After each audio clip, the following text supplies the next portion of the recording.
Awal film ini dimulai di sebuah rumah yang sudah diruntuhkan. Di dalam sana bukan hanya anjing, tapi ada begitu banyak kucing dari berbagai jenis. Ketenangan mereka kemudian terusik dengan kedatangan seorang pengendali hewan bernama Chuck. Beberapa dari hewan itu diambil dan sebagian yang lain kabur. Seekor anjing bernama Bella hanya bisa dia memandangi orang tuanya diambil pengendali hewan tersebut.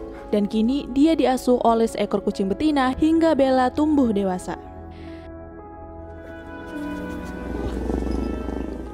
Kehidupan yang miris kemudian berubah ketika seorang laki-laki tampan bernama Lucas dan teman perempuannya Olivia datang setiap hari hanya untuk memberi makanan. Sosok Lucas di benak Bella sangat berbeda dari manusia jahat di luar sana.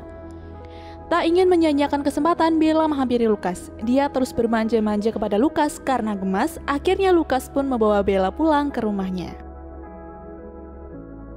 Bersama dengan ibunya Terry, seorang veteran perang, kedatangan Bella disambut hangat oleh Terry.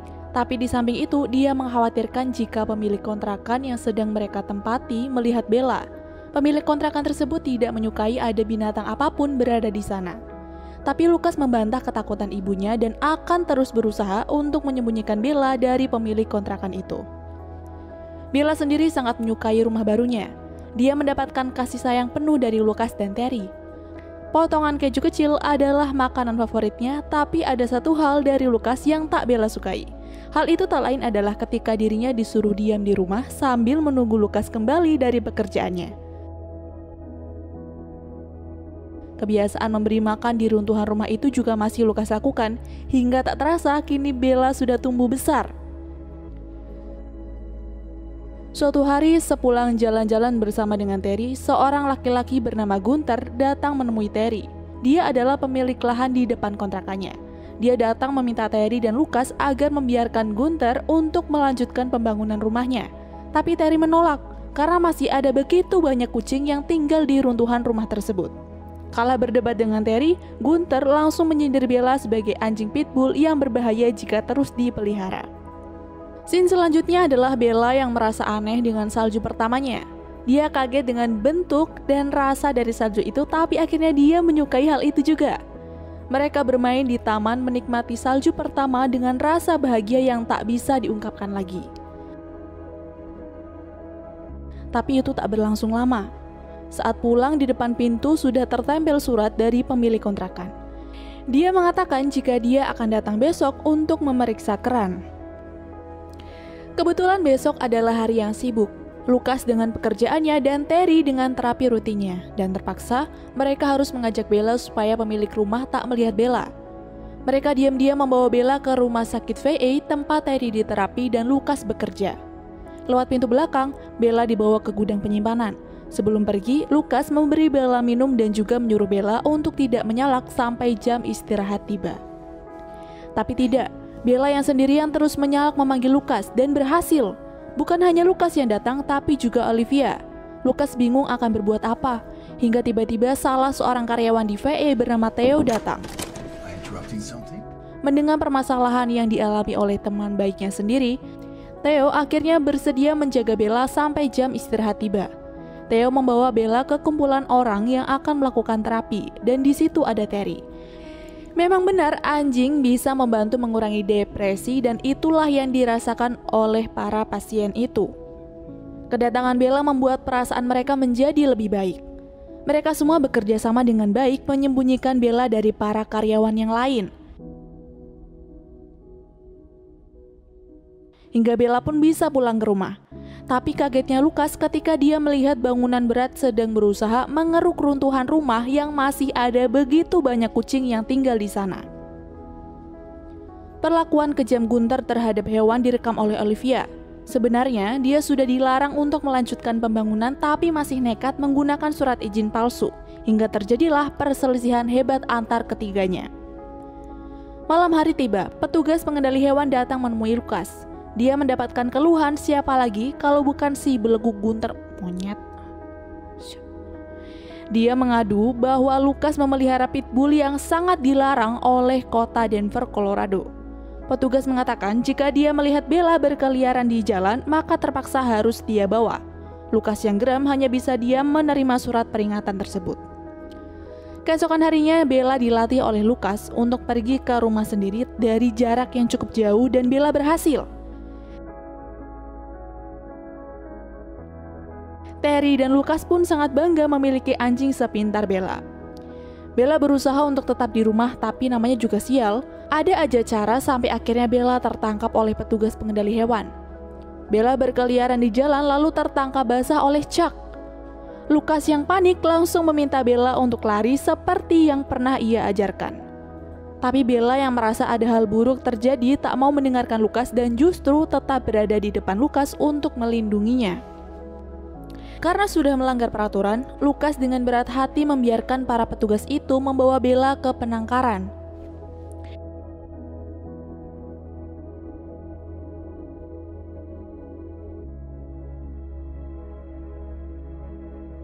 Tiba di sana, Bella hanya bisa berdiam di kandang, lalu karena Lucas tak kunjung datang, dia terus menyalak seperti anjing yang lain. Tapi keesokan harinya Bella dikeluarkan dari kandang. Dia ternyata dibawa untuk bertemu dengan Lucas. Melihat kedekatan Lucas dengan Bella membuat petugas di sana memperingatkan Lucas agar tak membiarkan Bella untuk keluar dari rumah lagi. Karena jika tertangkap, hukuman yang akan diterima adalah suntik mati. Olivia yang mendengarnya kaget karena menurutnya itu juga termasuk rasisme terhadap anjing. Tapi petugas tak bisa mendukungnya karena hal tersebut adalah salah satu hukum di Denver. Tiba-tiba saja terlintas di pikiran Olivia untuk menyerahkan Bella kepada paman dan bibinya di Farmington. Dan hal itu pun mendapat persetujuan dari petugas karena aman jika dipelihara di luar wilayah Denver. Lucas dan Olivia langsung pulang ke kediaman Lucas. Mereka sibuk mempersiapkan barang-barang yang akan menjadi keperluan Bella. Sedangkan Terry keluar untuk bertemu dengan petugas pengendali hewan, meminta dia diam dan membiarkan Lucas anaknya melakukan salam perpisahan dengan Bella dengan tenang. Lucas sebenarnya tidak rela jika harus berpisah dengan Bella, tapi itu semua dia lakukan hanya untuk melindungi Bella. Perjalanan yang cukup jauh itu memakan waktu yang cukup lama. Keluarga Olivia sangat baik kepada Bella, merawat Bella dengan baik layaknya Lucas. Tapi tetap saja berbeda rasanya, dan yang dia punya saat ini hanya selimut milik Lucas. Bella terus berpikir untuk bisa pulang ke rumah, dan pada suatu hari dia menemukan ide itu. Paman Olivia yang sedang membersihkan halaman rumah membenarkan posisi perosotan miliknya, dan Bella yang kepalang ingin pulang, naik ke perosotan itu lalu melompati pagar. Dia berlari sejauh mungkin, padahal di sisi lain Lucas dan Olivia datang untuk menjemput Bella. Bella eta si Lucas aisyah kumaha ih. Bella pun melanjutkan perjalanan dan sampai di hutan. Malam pertamanya di alam liar begitu melelahkan dan dia memutuskan untuk beristirahat. Walaupun dia menerima begitu banyak gangguan suara aneh di luar sana. Rasa lapar yang begitu hebat juga baru kali ini Bella rasakan. Memaksa dirinya untuk berburu tapi gagal hingga ia menemukan kota kecil dan pergi ke sana. Setelah lama berjalan, dia bertemu dengan beberapa anjing jalanan. Mereka sibuk mengais sampah mencari beberapa makanan yang tersisa. Setelah mendapatkan izin dari ketua mereka, Bella bergabung untuk mencari makanan bukan hanya di tempat sampah tapi dari pemberian orang-orang di sana juga. Ternyata anjing-anjing itu tidak benar-benar anjing jalanan. Mereka punya rumah. Ketika Bella ditawari untuk tinggal bersama dengan salah satu anjing itu, Bella menolak. Itu karena majikan mereka tak butuh Bella di sana. Yang membutuhkannya hanya Lucas dan dia tetap ingin pulang ke rumahnya sendiri, bagaimanapun caranya. Perjalanan menuju rumah pun kembali dilanjutkan oleh Bella. Di tengah perjalanannya dia mendengar suara tembakan dan ternyata benar. Seekor kucing hutan atau nama lainnya Cougar mati tertembak meninggalkan anaknya yang masih kecil. Anak Cougar yang melihat kedatangan Bella pun mengikutinya. Bella sendiri yang tak ingin akan Cougar celaka juga di tangan pemburu itu membiarkannya mengikuti Bella. Sekarang dia harus berperan menjadi seorang ibu pengganti ibu Cougar yang sudah mati, mencari makan dan juga melindungi saat anak Cougar itu tidur. Tak mendapatkan makanan di hutan, Bella terpaksa harus mencuri makanan milik manusia agar Cougar tak kelaparan. Hari-hari berat Bella lakukan sendiri, tapi dia tak menyerah. Dia terus berjalan menuju rumah dan masih menjadi ibu bagi Chogar hingga Chogar itu tak terasa sudah tumbuh dewasa. Jasa yang sudah Bella lakukan untuk Chogar akhirnya dibalas. Memang yang baik akan selalu mendapatkan yang terbaik. Kapan dan di mana hal itu pasti akan terjadi. Keesokan harinya ketika sedang berjalan di samping sungai, Bella mendengar sesuatu dari balik pohon dan ternyata itu adalah sekumpulan serigala prairie. Mereka lapar dan berniat memburu Chogar serta Bella. Chogar yang takut pun langsung berlari dan naik ke batang pohon mati. Bella yang mempunyai tanggung jawab akan keselamatan Chogar itu mencoba menggonggong untuk menakuti para serigala tersebut. Hampir saja Bella gagal menyelamatkan Chogar dan dirinya sendiri.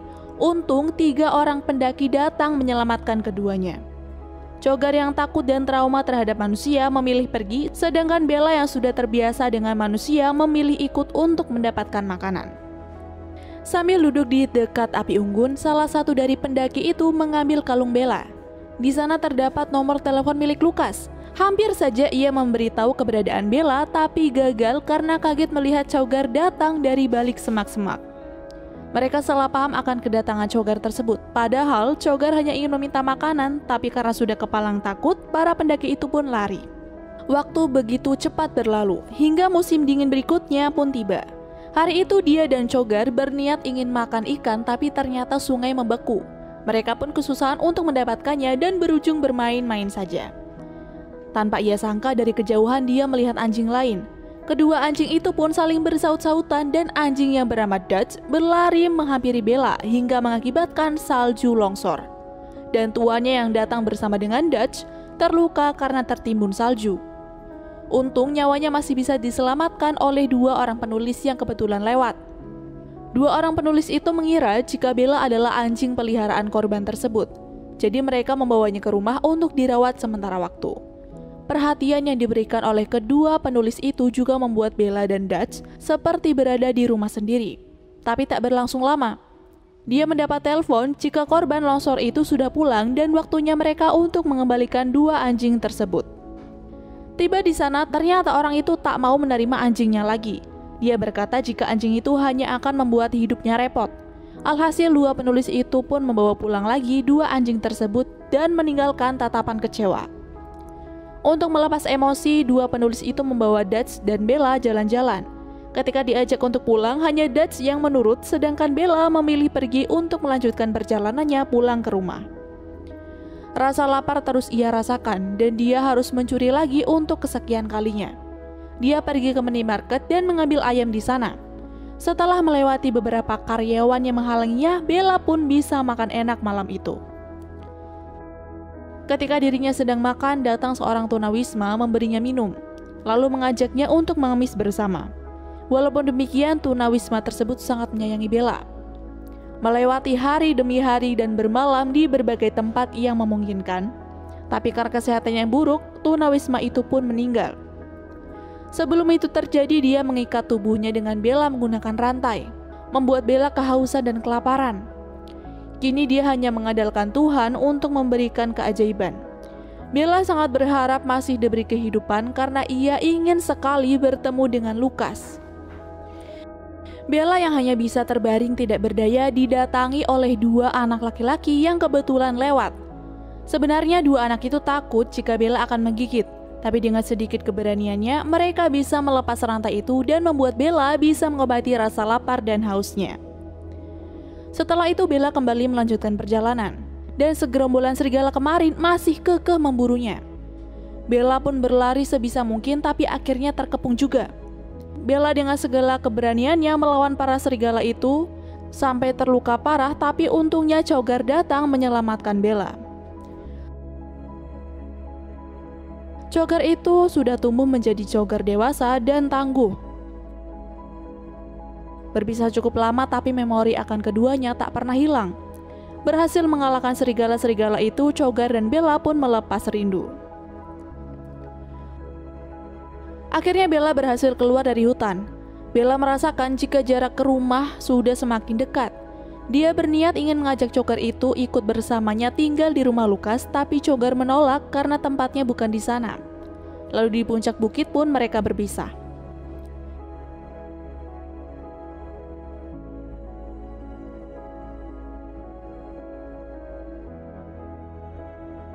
Bella kemudian memasuki kota. Tapi dia tidak tahu jika tempat yang sekarang ia injak adalah jalan tol dengan puluhan kendaraan yang lewat. Karena panik dan bingung, dia terus berjalan hingga ke tengah tol dan membuat dirinya tertabrak. Kaki depan kanannya terluka serta pincang. Tapi Bella masih kuat untuk berlari sampai akhirnya dia sampai di perumahan dan kemudian tiba di rumah yang sangat ia kenali. Bella masuk ke rumah itu tapi sayang, yang tinggal di sana bukan Lukas lagi, melainkan orang lain. Bella tentu lemas, perjalanannya yang panjang, serta membuat kakinya terluka tak membuahkan hasil yang ia inginkan. Tetapi ketika bertemu dengan ibu kucing yang dulu mengasuhnya, Bella memiliki semangat lagi untuk mencari Lukas, tentunya ke tempat kerja di rumah sakit VA. Tanpa ada hambatan apapun, Bella masuk lewat pintu depan dan orang pertama yang ia temukan adalah para pasien terapi. Mereka yang melihat Bella datang awalnya tak percaya karena sudah begitu lama Bella menghilang dan mengira jika Bella sudah tiada.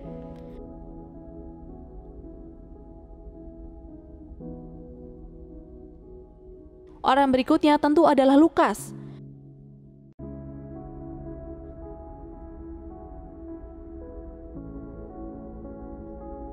Keduanya langsung berpelukan melepas rindu. Olivia dan Terry juga kemudian datang. Mereka menyambut kedatangan Bella setelah kepergiannya selama 2 tahun. Si Bagong Chuck, petugas pengendali hewan, datang lagi karena tahu Bella berkeliaran di kota Denver. Tidak hanya sendiri tapi dengan petugas yang lain. Dengan tegas, Lukas menolak Chuck untuk membawa lagi Bella. Keributan itu membuat Kapten datang. Ketika dia bertanya siapa yang bertanggung jawab atas kericuhan itu, Lukas dan orang-orangnya langsung mengacungkan jari. Itu cukup membuat kagum si Kapten, tapi karena Lukas sudah melanggar peraturan kota Denver, dengan terpaksa Kapten harus mengambil Bella. Mendengar hal itu, Lukas tiba-tiba tersadar jika kawasan rumah sakit VA adalah bekas federal dan bukan wilayah Denver. Hukum pun secara otomatis tidak berlaku di lokasi milik pemerintah federal, tempat Lukas dan yang lainnya berada. Tak bisa berkutik lagi, petugas itu pun pergi. Kini Bella bisa pulang ke rumah Lukas dan ibunya di Golden, wilayah dekat Denver yang membolehkan anjing jenis pitbull menjadi peliharaan. Keluarga manis itu pun akhirnya bisa hidup bahagia, ditambah setelah Lukas menikahi Olivia. Lalu film pun berakhir. Hal yang menjadi pelajaran tersendiri bagi kita adalah sebuah kesetiaan itu sangat berharga bagi sebagian makhluk, ketika dia merasakan sebuah kenyamanan di dalam hatinya.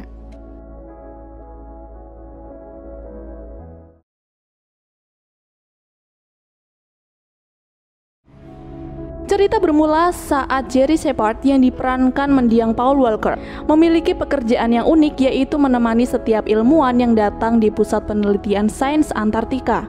Suatu hari sambil hidup berdampingan dengan makhluk hidup di Antartika, rutinitas Jerry setiap hari adalah memberi makan 8 ekor anjingnya, yaitu Old Jack, Buck, Shorty, Dewey, Shadow, Max, Truman, dan sang pemimpin kelompok, Maya. Hari ini Katie datang bersama dengan ilmuwan bernama Dr. McLaren. Mereka membawa cukup banyak barang untuk melakukan penelitian. Jerry sangat senang bertemu dengan Katie dan Coop, rekan Jerry, turut senang juga dan langsung membantu untuk mengangkut barang bawaan mereka. Hari itu Jerry mendapatkan tugas untuk menemani Dr. McLaren untuk mencari meteoroid jatuh ke bumi. Letaknya cukup jauh, yaitu di Gunung Melbourne. Mendengar rencana Dr. McLaren, Jerry sempat tak setuju karena jalur menuju Gunung Melbourne sangat berbahaya. Apalagi mereka sudah memasuki musim ketika es akan segera mencair. Tapi keinginan Dr. McLaren tidak bisa diubah dan dengan terpaksa karena dia juga hanya seorang karyawan, Jerry akhirnya menuruti kemauan mereka. Malam itu sebelum besoknya mereka melakukan perjalanan, Jerry berharap mereka akan baik-baik saja dan selalu mendapatkan keberuntungan. Pagi harinya setelah menyiapkan barang bawaan dan juga mengucapkan selamat tinggal kepada rekan yang lain, Jerry dengan 8 ekor anjingnya dan Dr. McLaren memulai perjalanannya. 8 ekor anjing berlari menarik kereta dengan sangat bersemangat.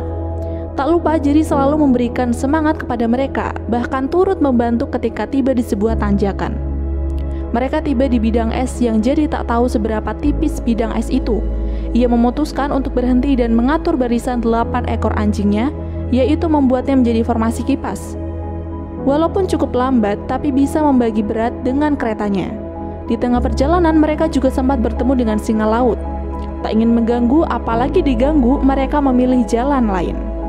Di suatu tempat dengan ketebalan kabut yang cukup pekat, Jerry menyuruh 8 ekor anjingnya untuk berhenti karena mendengar suara gemuruh yang ternyata berasal dari gletser. Jerry menyuruh Dr. McLaren untuk mengemudikan keretanya. Dia meminta dokter agar mengikuti jejak kakinya dan sesekali mengerem. Jerry menggunakan sebuah tongkat besi untuk memeriksa apakah pijakan dia kuat atau tidak. Dr. McLaren sempat sedikit takut, tapi dia mampu menyesuaikan perintah Jerry. Karena tak tahu kapasitas yang bisa ditahan oleh bidang es itu, Jerry meminta Dr. McLaren untuk mengubah haluan. Tapi Max membuat kekacauan. Dia tak mau menuruti perintah Jerry, yang alhasil membuat rem yang dipijak Dr. McLaren menancap terlalu dalam dan membuat es terbelah. Dr. McLaren terjerumus dan hampir jatuh, tapi Jerry menyuruh Dr. McLaren untuk fokus berpegangan di badan kereta. Jerry menarik kereta itu dibantu 8 ekor anjingnya dan Dr. McLaren berhasil selamat. Bisa kita lihat nih netizen terhormat kalau Dr. McLaren ketakutan. Jerry mendekatinya dan langsung menasihati jika dia ingin ke Gunung Melbourne, maka pergilah lain kali lebih awal.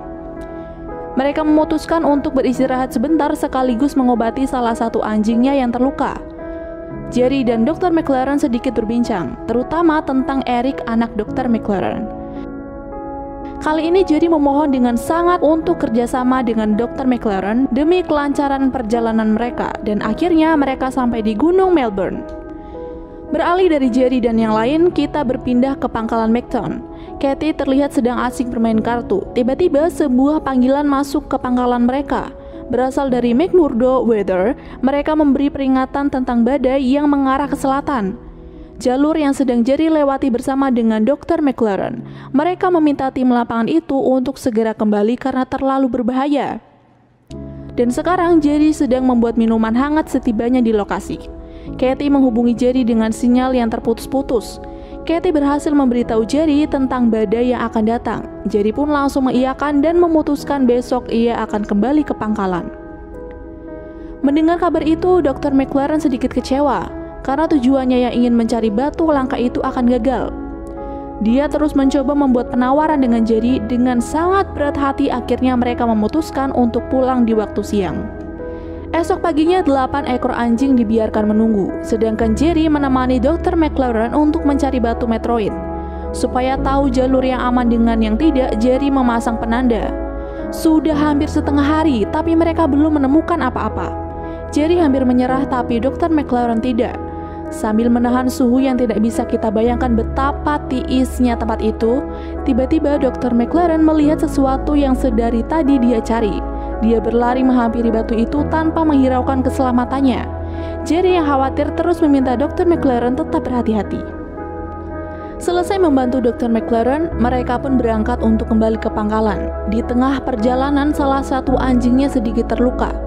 Jerry menyuruh semuanya berhenti dan berniat akan mengobatinya dulu, serta meminta tolong kepada Dr. McLaren untuk menghubungi Katie dan menanyakan tentang badai itu. Dr. McLaren mencari-cari sinyal dan hal tak terduga terjadi. Dia terpeleset hingga jatuh ke bidang es yang sangat tipis.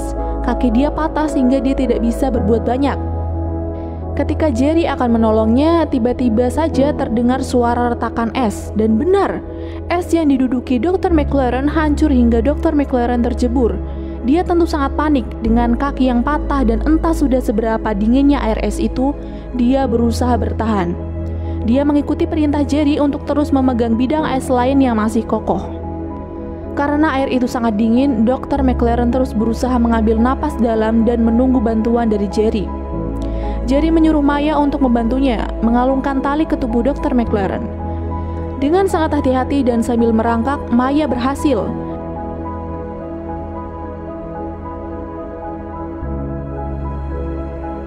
Jerry berhasil menarik tubuh Dr. McLaren keluar dari es itu. Dia lalu melepas semua pakaian Dr. McLaren yang sudah basah, lalu membungkusnya dengan selimut, mengikatnya dengan kencang dan memastikan Dr. McLaren tetap hangat.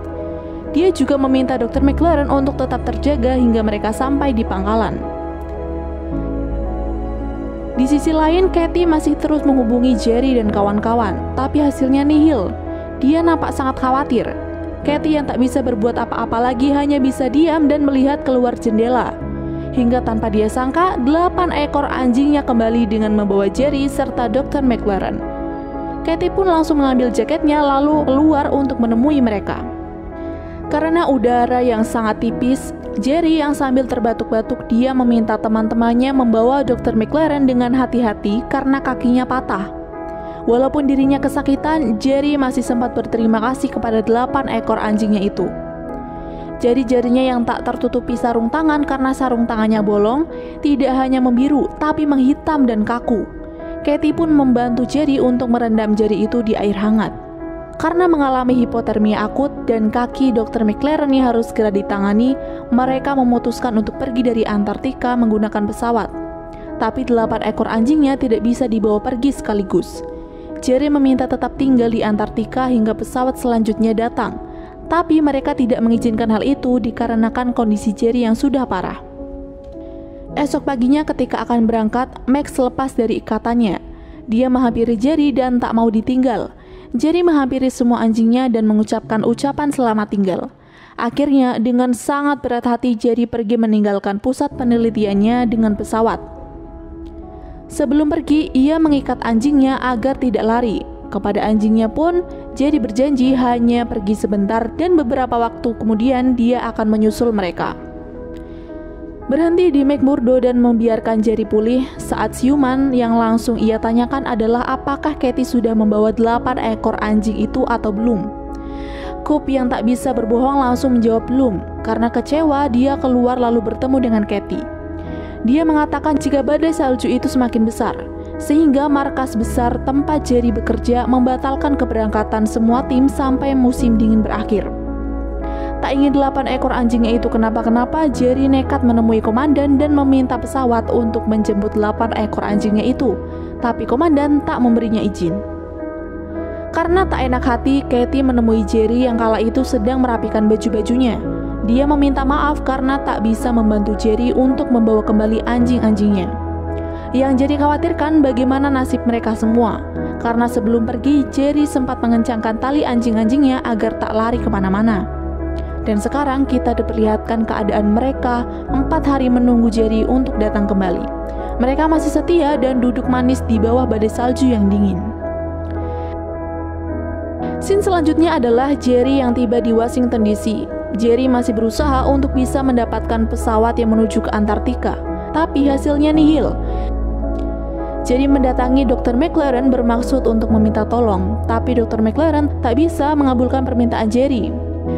Dr. McLaren bahkan menyuruh Jerry untuk melupakan semua itu.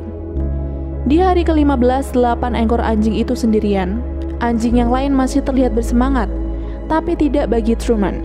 Dia nampak lesu dan tak mau ikut bermain dengan yang lain. Karena sudah beberapa hari tidak makan, melihat burung yang sedang berkumpul, mereka langsung memburunya untuk dijadikan santapan. Setelah berhasil menangkap burung-burung itu, mereka kembali untuk berbagi kepada yang lainnya.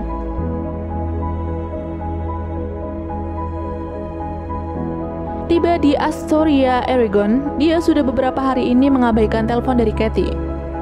Mungkin karena dia masih kecewa dengan Katie. Rasa rindu yang Jerry rasakan juga dirasakan 8 ekor anjingnya. Hingga hari ke-50 mereka masih setia menunggu kedatangan Jerry. Kembali lagi dengan kehidupan Jerry sekarang. Dia saat ini bekerja sebagai pelatih renang anak-anak. Karena tak mendapatkan balasan pesan, Katie akhirnya menemui Jerry saat itu. Kemudian memperkenalkan anjingnya yang bernama Brandy kepada Jerry. Jerry dan Katie memutuskan untuk mengobrol di tepi danau sambil mengajak Brandy bermain. Katie mengetahui jika Jerry masih sangat kecewa kepadanya. Dia kembali mengungkit masalah itu dan membuat Jerry sedikit kesal. Keesokan harinya Jerry menemui Mindo, orang yang telah membesarkan 8 ekor anjingnya. Dia memberikan buku album yang berisi foto-foto dirinya dan 8 ekor anjing itu. Jerry meminta maaf tentang dirinya yang tidak bisa membawa pulang anjing-anjing itu. Di tengah obrolan mereka, Mindo memberitahu cerita tentang ayahnya yang dulu pernah diselamatkan oleh anjing ketika diserang oleh beruang grizzly. Poin utama dalam cerita itu adalah rasa balas budi ayahnya yang mencari anjingnya karena hilang setelah menyelamatkan dirinya dari serangan beruang. Mendengar itu, Jerry hanya bisa diam. Di tempat lain malam itu, Dr. McLaren menerima penghargaan atas temuannya di Antartika kemarin. Dia mengucapkan terima kasih kepada seluruh tim yang sudah membantunya. Jerry juga datang ke acara tersebut. Dia pamit kepada Dr. McLaren karena akan melakukan perjalanan ke Selandia dan akan berlanjut ke selatan mencari tumpangan. Setelah acara selesai dan Dr. McLaren sampai di rumah, ketika sedang menemui anaknya yang sudah tertidur, Dr. McLaren tak sengaja melihat hasil gambar anaknya. Dia menggambar 8 ekor anjing dan menyebut mereka sebagai penyelamat ayahnya. Melihat gambar itu, dia terlihat bersalah karena sudah mengabaikan kebaikan anjing-anjing tersebut. Di hari ke-152, Max sedang berjalan menyusuri hamparan salju dan tak sengaja menemukan barang-barang Dr. McLaren yang dulu ditinggalkan oleh Jerry. Dia juga menemukan bangkai ikan paus. Max menghampiri bangkai ikan itu dan mencoba untuk mencabiknya. Dan astagfirullah, ada anjing laut keluar dari tubuh bangkai itu. Dia berusaha menyerang Max karena merasa makanannya akan dirampas. Karena takut diserang, Max kabur. Tapi melihat teman-temannya kelaparan, Max mengumpulkan keberaniannya untuk kembali lagi. Dia mengendap-endap dan langsung mengambil daging lalu membawanya kabur. Ternyata Max mencoba mengalihkan perhatian anjing laut itu supaya temannya yang lain bisa makan bangkai itu. Anjing laut tersebut marah lalu mengejar Max dari dalam air. Dengan cepat dia terus mengejar Max. Max berhenti karena merasa anjing laut itu tidak mengejarnya lagi dan benar. Anjing laut itu kembali ke bangkai ikan paus dan menghampiri teman-temannya. Anjing laut itu berhasil menggigit kaki Maya. Max langsung menyerang anjing laut itu dibantu teman-temannya yang lain. Hingga akhirnya anjing laut itu pun kabur.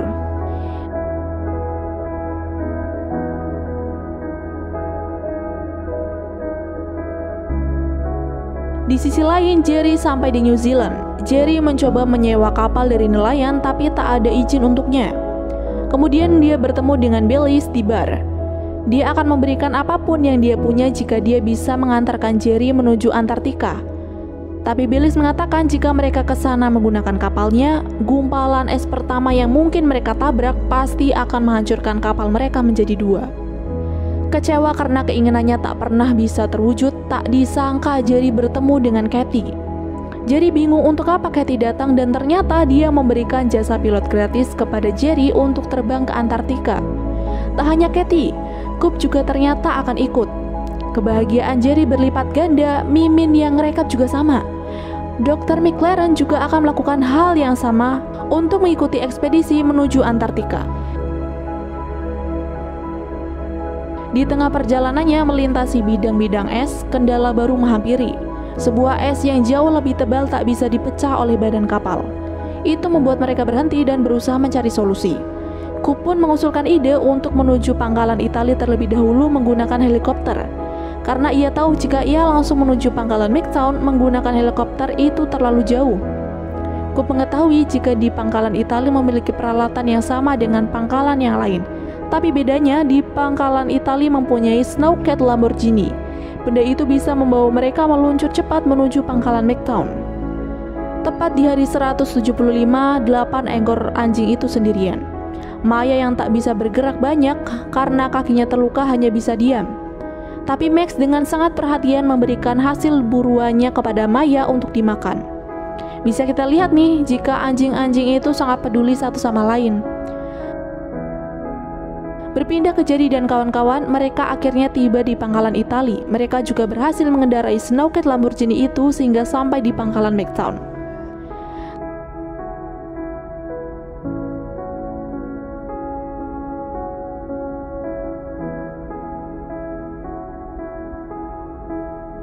Setibanya di sana, Jerry sedih karena ia mengira jika anjing-anjingnya mati terkubur salju. Tapi setelah melihat rantai yang lain terputus, fix Jerry mengetahui anjing-anjingnya telah kabur. Dan dari kejauhan mereka kembali berlari ke arah Jerry. Walaupun beberapa sudah kembali, itu belum sempurna tanpa Maya.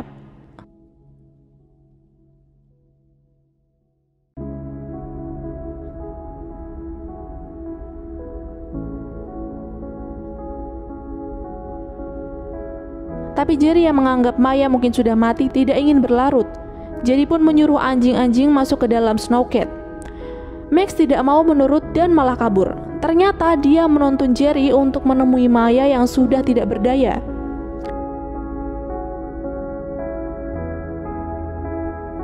Jerry pikir Maya sudah mati, tapi ternyata tidak. Dia sadar hingga akhirnya bisa ikut pulang dengannya, dan film pun berakhir.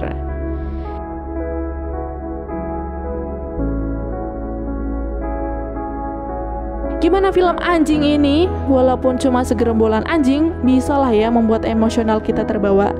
Next, kalau ada rekomen film anjing lain, kasih tahu di kolom komentar ya. See you next time, Pengabdi Rebahan.